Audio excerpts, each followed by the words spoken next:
cracking, everybody? Welcome back to the channel. New video.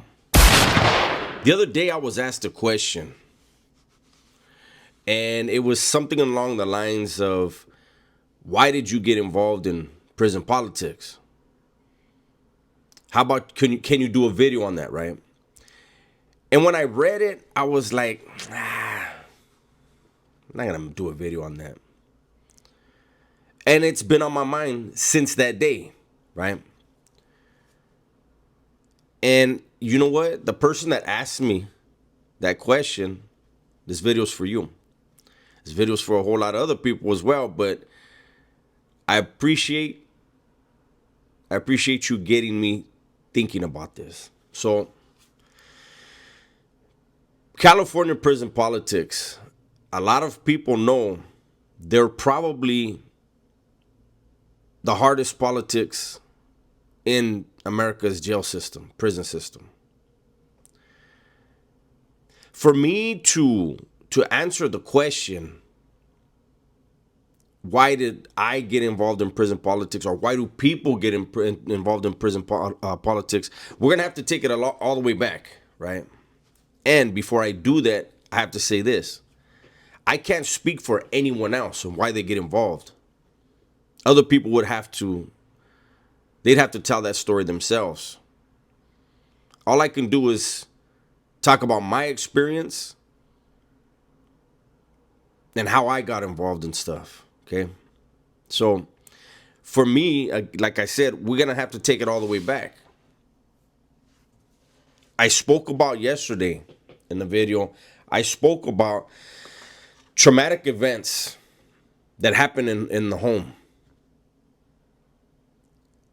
For me, I grew up in a very, very violent home. Very, very dysfunctional. My parents were selling drugs. They were using drugs. My parents were very young when they had me. And I know now when I look back, they loved me. My mom was raised in foster care system in LA. My dad basically raised himself in the streets. They didn't have a parental figure to pattern themselves after. And so when these two youngsters had me, and they were caught up in their addiction, and they were in a dysfunctional, toxic relationship with each other, I got my ass whooped on a damn near daily basis. I used to get on my bike and stay in the streets all day and all night if I could, because I felt if I walked in the house, I'm going to get my ass whooped by one of them. I also believed at a very young age that all authority figures only hurt you, they don't help you. And so I hated authority. I used to look at gang members and I felt like they were like superheroes. Cops would roll by them and be, get the fuck. They cuss them out. And so from a very young age, I made up my mind.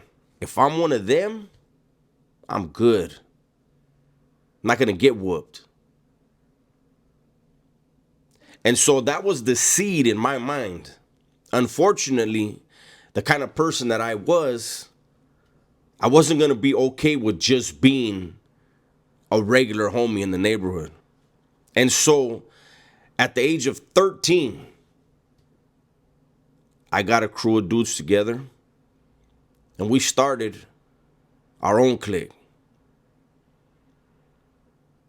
Again, that goes back to my insecurities, right?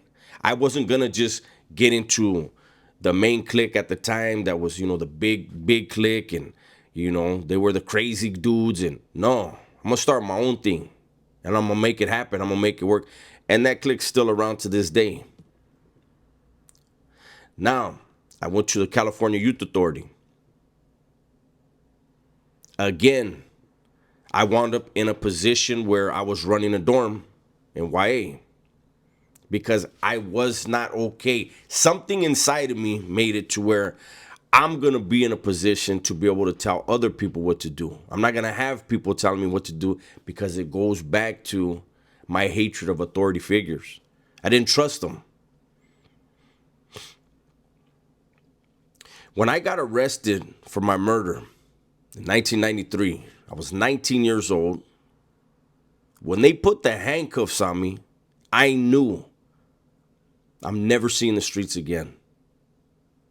I'm done with the streets. I'm going to go in a mode that's fit for prison, fit for jail, right? When I got to the California Department of Corrections, just like I did in YA, when I got to YA, I didn't hang around with the dudes that were new to YA like I was. I hung around with the homies that had been down already in YA 4, 5, 6 years. I picked their brains. I got gamed up. When I hit the CDC, I did the same exact thing. I sought knowledge and understanding of the world that I knew I was never going to leave. In my life, I have never been one of those who like to sit back and basically be part of the peanut gallery. Watch what other people do and then hate on it. Nah. Prison was going to be my world. It was my universe. There was nothing else that I had. When I first hit the CDC, I had like 4 or 5 chicks that wanted to marry me and, do the conjugal visits and all that with me. And I knew I don't have time for that. I was doing life and knew anything outside of them walls will make me hesitate. I need to cut it all loose. And I did. I remember one of the homies from Bruta, from the east side, he knew one of my chicks, right? She grew up over there in the east side, and he knew one of the brothers, one of her brothers. And she was gorgeous, right? And I remember him getting at me, and he's like, "Hey man, did you cut her loose?" I said, "Yeah." He said, "What the fuck, homie? You got life." I said, "Exactly. Can't do nothing with that." So I had a mindset that prison is my world. I'm never going home. I'm going to die here. So let me make sure that I'm a doer. I'm not somebody that's just going to sit around, and let me put myself in positions to where I get some say. At the end of the day, the legends have all the say. But back then, they were all in the Bay. And so you could do the things that put you in position to where you're their hands, you're their feet, you're their mouthpiece, you're their eyes, their ears. And so that's what I had set out to do.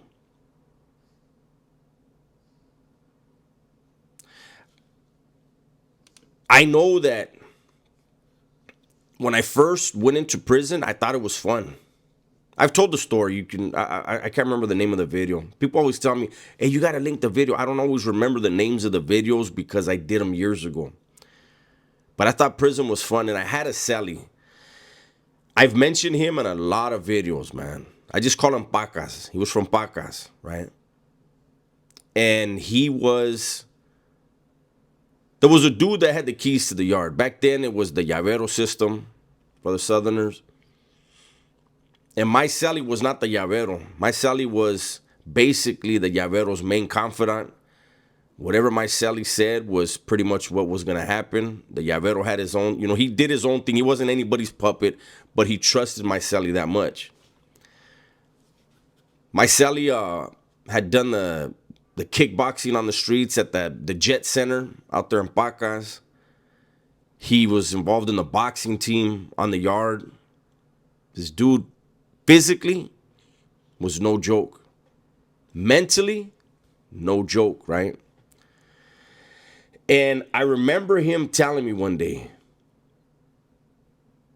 that prison It seems like it's fun for you right now, homie. And I know you got life. He didn't have life. He said, I know it seems fun for you right now, but at some point you're going to realize it ain't.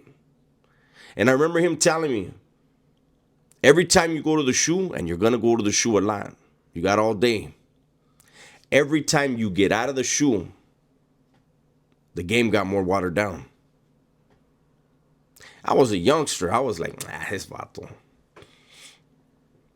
And he told me the story of him and his Sally and Corcoran shoe, and the day prison became no fun for him anymore. My Sally and his Sally and Corcoran, for the Southerners, they were known to have major hands. And if you know about the gladiator fights of Corcoran Shoe, he was there then. They would move around, the best Southerners to fight the best Northerners, or the best Crips, or the best Bloods. It was a cold game they were playing. And that's what they did with my Sally and his Sally. They were on the yard, shoe yard, 2-on-2, them against two Northerners. Long story short, the cops blew my Sally's head off with the Mini 14 rifle. He told me that was the day prison became no fun for me, because I thought it was fun, just like you think. Until that day, right? And I think that happens with everybody in there. You go in, you're young and you're gung-ho, and you want people to know who you are, and then it's just repetitive. So I went in there, and like I said, I got close to the guys that had been to the shoe, that were connected. And I soaked up as much game as I could, because I knew in my heart, there was nothing to make anyone think otherwise. Nobody was going home in California. So there was no way that I thought, hey, one day, man, they might let me out. I've said it before. Even when I got my grant from the parole board, I didn't believe I was going home. I didn't believe I was going home until I was outside of the gate. Because when you're in that type of life, and when you've experienced that type of despair, you don't get your hopes up. You stay even keel. You don't get highs. You don't get lows. You stay even all the time. Something good comes through, cool. What's next? So, again, I can't speak for anyone else and why they get involved in prison politics. I know that one thing that no one could ever say about me, that knew me, that did things with me, that were maybe political rivals of mine, not one of them can say that I ever snaked anybody. I remember a couple occasions, even dudes that were my political rivals, telling me, you got a good heart, Owens. But I know they didn't mean it in a good way. They thought it was something they'd be able to use, and it never happened. I was always fair, very stern, by the book. But it was my insecurities, my hatred of authority that I developed as a kid that made me, everywhere I was in my life, have to have some kind of power, some kind of authority. Now, again, the legends have all the power. I was a nobody. I always say that. People want to, oh, Dubs thinks this. Dubs don't think nothing. I inherited a lot of headaches, but I had good intentions.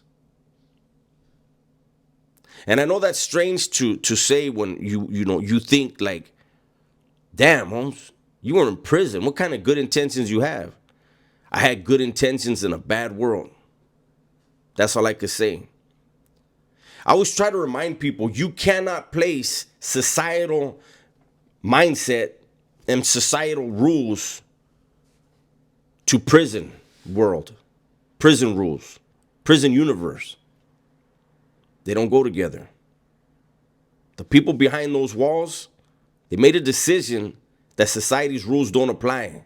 So when you think about them and you try to understand the men behind the walls that do what they do, if you've never been there, never lived those rules, never lived that lifestyle, you'll never figure it out. Anyhow, hopefully that the person that asked me that question, hopefully that helped you out. For those of you that have loved ones behind the walls and you go and visit them or you take their phone calls, whatever, and you scratch your head like, what's going on with them? Hopefully this helped you a little bit to understand them.